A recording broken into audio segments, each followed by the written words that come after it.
Is it coming from the soil health that then creates the diversity in the pasture, or is it more just the diversity of species? I think it's a combination, probably. It's sort of circular. We know from other literature, if you have more nutrient-rich soils, there can be greater biodiversity. But we also know at the same time that more biodiversity enriches the soil microbes. So there's this feedback between the plant and the soil.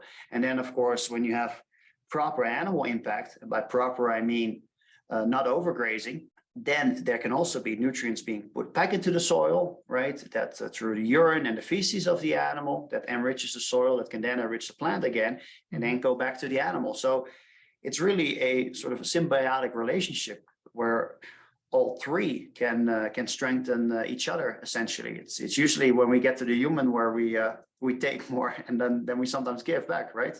Yeah,